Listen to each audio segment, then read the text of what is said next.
organic, unpredictable, unknown, lovely, beautiful, a sense of fulfillment. This is part of the pleasures of life and not the chores of life.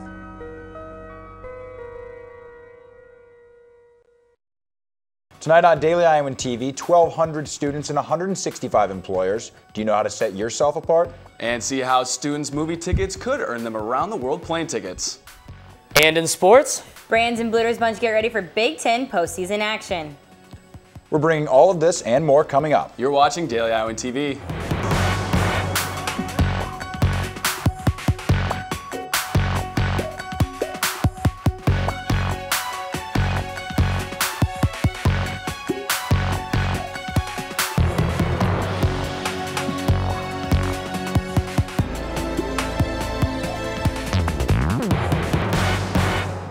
Thanks for joining us. I'm Nick Fisher. And I'm Austin Love. An Iowa City church is changing locations, but they may want to preserve their history. A committee said church officials from the Unitarian Universalist Society should apply for a permit to demolish their 107-year-old building if they want to secure a property sale. This comes before rumors of making a church a historic landmark become reality. The committee says the status would diminish the property's value to developers and make it harder to sell. The Society's board will be voting for the demolition permit on March 12th. This Saturday marks the 60th anniversary of the Civil Rights Bloody Sunday March. Metro reporter Ben Marks is in the newsroom with a preview of his story for tomorrow's Daily Iowan. Thanks, guys. This Saturday is the 50th anniversary of the famous Bloody Sunday March, the first of 3 Selma to Montgomery marches, which the movie Selma is based off of. During the 1960s, many University of Iowa students participated in protests and marches for the civil rights movement, and some were even in Selma during the famous marches. Catch my full story this Friday in the Daily Iowan. Back to you guys. And across seas, tensions were high in South Korea today. At a breakfast meeting in Seoul yesterday morning, a militant Korean nationalist slashed Mark Lippert, who is America's ambassador to South Korea, across the face. In a social media post, North Korea officials said the 55-year-old attacker delivered a knife shower of justice, and it was punishment for all U.S. war advocates. Lippert did speak out on the attack, tweeting from the hospital that he's doing well and is in great spirits. And find out how going to movies could take you around the world. We'll toss it now to Megan Sanchez for this week's Arts and Entertainment. Megan? Thanks, guides. Students are taking their passports to the local film scene cinema. Not their actual passports, of course. It's all a part of the new curated series called Bijou Horizons. That's giving students a little more incentive to attend their local theater. Tanner Sigworth has a look behind the scenes. Fresh off celebrating their 1-year anniversary, the Film Scene Cinema located right downtown continues their mission of bringing independent and international films to Iowa City. And I mean a lot of films. We also had 200 feature films in 365 days, so that's quite a few when you're talking about all of that on one screen. Their partnership with the Bijou Film Board has contributed a lot to their success, and the same can be said for their latest series, Bijou Horizons. Our Horizons Committee curated a set of 5 films for this particular semester. Films from Israel, films from India, films from Brazil. But students who view these films from all over the world could literally be taken across the world, since the series offers students a chance at a $1,500 scholarship through UI International programs. If students come to all 5 of the films that are in the series this semester, they are eligible to get a study abroad scholarship. And why these particular films? Because a lot of times international films, specifically outside of a European focus, have a hard time finding their way to local screens. And it meant a lot to our members to really target those great films that wouldn't otherwise have a theatrical release here. You know, whether your interest is in the film that's from Afghanistan or the film that's from Brazil, we think these are all films that you should enjoy, and so we want you to come for the whole series and take them all in. Reporting from Film Scene, this is Tanner Sigworth, Daily Iowan TV. Students can get their passports stamped when they attend each film in the series. Austin and Nick, back to you. A mixed martial arts club at the Fieldhouse involves using some interesting techniques when taking down an opponent. Kramer Anderson went to see how they perform it. Down a steel corridor in the Fieldhouse, you can hear the sound of loud slamming coming from room 481. slamming being produced by members of the Judo Club here in Iowa City. Since 1979, the Judo Club of Iowa City has been training judo practitioners, also known as judoka, to throw, grapple, and pin their opponents. Although it is a competitive club that trains its members to compete in competition, there are non-competitive aspects to judo as well. Judo instructor Paul Bly has practiced judo for over 35 years, and with his experience, he teaches his students proper judo techniques. We try to make it fun. It's a lot of fun, and you learn to fall, which is the first thing, and then you learn how to throw and how to pin, so it combines a lot of the sports that are very popular today, like MMA. Making judo fun is an important part of the club, and many of its members enjoy practicing it.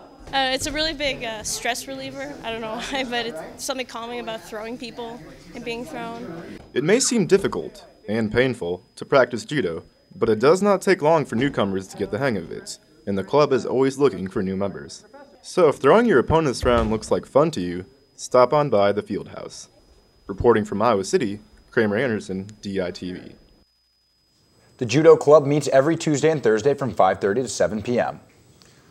Well, Nick, I hear warmer weather is coming. Are you excited? I'm absolutely excited.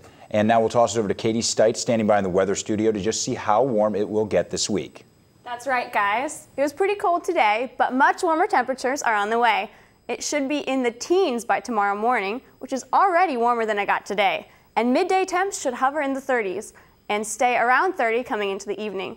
Those warm temperatures look like they are here to stay, at least into next week. For tomorrow and Saturday, we will see partly cloudy weather with highs around 40, and those highs will keep getting higher with mid-40s expected for Sunday and Monday temperatures into the 50s as the week goes on. We may even see 60 degrees on Wednesday. So with just a week left before spring break, it's finally going to be feeling a lot more like spring. Back to you two at the desk. The Pomerantz Career Center's Spring Job and Internship Fair took place last week. Robert Wamkin-Lasai got a few pointers on just how to get the most out of the event. The Pomerantz Career Center's 2015 Spring Job and Internship Fair welcomed 165 employers. Angie McKee, Senior Director, gave crucial tips for students' preparation. Some of the things that we ask students to do or encourage them to do before the fair to prepare is to see who's going to be there. Do a little homework ahead of time. Not only look up at their website, but do some information about what kind of hiring they do, trends with the industry, so that when you go up and you approach that employer, you really sound informed. You sound like you've done your homework and that you're genuinely interested in the employer. So not only research the employers that are coming, make sure you've taken time to go over your resume and make sure it's accurate. Have your resume reviewed. We encourage students to come up with an elevator pitch. And that's a kind of a 30-second to 1-minute introduction to yourself, your strengths, your abilities, what you have to offer an organization, and what you're looking for. It's really kind of the things you would lead off a conversation with as you're getting to know that employer. Get more information on the fair and career advising at the center and online. Reporting from the Pomerantz Career Center, Bobby Wamkin-Lasai, Daily Iowan TV. And before we get to the sports studio, former Hawkeye football player Nate Kading hosted an Iowa wrestling legend and Olympic gold medalist. Dan Gable was at the Angler Theater on Wednesday night. The event was free to the public. He spoke to the audience about his newest book titled A Wrestling Life. His book is a series of 26 short stories on his life as a wrestler, coach, husband, and father. This book really is my final word on it, and I like that a lot. And this book really, to me, is an emotional book. And there's a lesson in each chapter. His book is available for pre-order at Prairie Lights Bookstore. And the postseason is nearing for the Hawkeyes winter sports. That's right, Austin. For more on that, we'll toss it over to Chelsea Brown and Austin Luce in the sports studio. Thanks, guys, and you're exactly right about the season's winding down on Hawkeye Athletics. The men's basketball team will wrap up their regular season this Saturday at home against Northwestern. Along with that, the Hawkeye wrestling team looks to continue their dominance over the Big Ten Conference as they travel to Columbus, Ohio for the Big Ten Championships. Daily Iowan TV reporter Zach Mackey caught up with the Hawkeye grapplers and has a preview on the Big Ten Championships. It's on to the postseason for the University of Iowa wrestling squad. The Big Ten tournament is this weekend at St. John's Arena in Columbus, Ohio. The message is as a coach, it doesn't matter if you're a veteran, you've been there before, if you're an All-American or a Big Ten champion or not, or haven't been there before. And you know, the way the brackets are laid out with the seeds, that's a vote, and now it's just opponent, and it's one at a time. Coming into the tournament, the Hawks have 7 wrestlers. In the top 5 seeds, a pair of sophomores, Thomas Gilman and Sammy Brooks, alongside freshman Brandon Sorensen, are all coming in as the top seeds for the Hawkeyes. Focus on getting to our attacks, our scores, focus on our match, don't focus on the opponent, what they're doing. Just get to your holds and it'll work out. It's junior 197-pounder Nathan Burak and senior Bobby Telford who are coming in as the 4th seeds, while Corey Clark is in the 5th spot at 133 pounds. You always want to give your philosophy of this program. I think you always want to give yourself the best opportunity at the next event. So the best way to do that is win. You win the Big Tens, then that gives you the best opportunity for nationals. The last time the Hawkeye wrestlers were out on the mats, the Hawks lost in a close decision 18-12 to Missouri in the NWCA National Duels, and the Hawkeyes haven't forgotten. I say so because no one liked that. That was a sting, getting beat there the last one, and I think we'll be back and we'll get it back. Zach Mackey, Daily Iowan TV Sports. Thanks, Zach. And as Brandon's squad looks to get back on their winning track in Columbus, the Iowa women's basketball team begins Big Ten tournament play tomorrow night at the Sears Center in Hoffman Estates, Illinois. And there's one member of this Hawkeye women's team who may not garner the attention of a lot of fans, but is an unsung hero among student athletes here at Iowa. Daily Iowan TV sports reporter Aaron Gallagher has the story. Hawkeye fans know it's no secret that the 23-6 Iowa women's basketball team is powered by its Big Three starting senior class of Samantha Logic, Melissa Dixon, and Bethany Doolittle. Yet it was the 4th senior, Catherine Reynolds, who stole the show in Iowa's senior night win over Minnesota. When 3 surgeries to repair a torn ACL left her on the sidelines sophomore year, she found new ways to be a leader for the Hawks. It's so hard because she came here, obviously a very highly recruited athlete, and with the injuries, that set her back, and then obviously playing behind Sam is a tough deal all the way through. And Catherine's brought so much to our team. Leadership, what she says in the locker room is so meaningful. Reynolds' off-the-court impact on her teammates earned her their vote as team captain, despite only playing just 25 minutes this senior season. With the clock winding down, Catherine made it obvious that time wasn't something she needed much of. She sank the final 3 points of the game to lift the Hawks to a 92-76 win. However, Coach Lisa Bluter is confident this won't be the only time Reynolds dominates a court. She's going to be a great lawyer.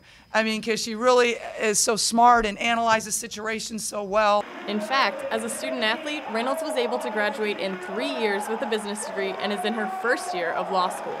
Her decision to balance a demanding course load with her responsibilities as a player was simple. When you're around people who make you feel valued and appreciate anything that you're really doing, it's really easy to want to see them succeed and be able to share in those successes with them. From Carver Hawkeye Arena, I'm Aaron Gallagher, Daily Iowan TV Sports. Thanks for that, Aaron. Tomorrow night, the Hawkeye women will face the winner of Nebraska and Illinois as their impressive regular season earned them a double bye in the Big Ten tournament. Well, that'll do it for us here in the sports studio tonight. Be sure to tune in Sunday to catch up on all the men's and women's basketball action from this weekend. As well as how the Hawkeye wrestlers fared on the mat at the Big Ten Championships. Back to you guys at the desk. And before we go, Nick, did you see students can now post Snapchats to the University of Iowa Live Snapchat feed? Yeah, I did see that, Austin, and there's a lot of students posting on it already. Here's a look at some of them on the feed now. Some are posting videos of them sitting in their lectures, walking around campus, and even doing laundry from their apartments. Well, you know how much I love a good Snapchat. You want to go in here at the desk? I think we should. All right. What do you think? I like that a lot. Same with me. Well, that'll do it for us here at Daily Iowan TV. I'm Nick Fisher. And I'm Austin Love. Thanks for watching. And have a great weekend.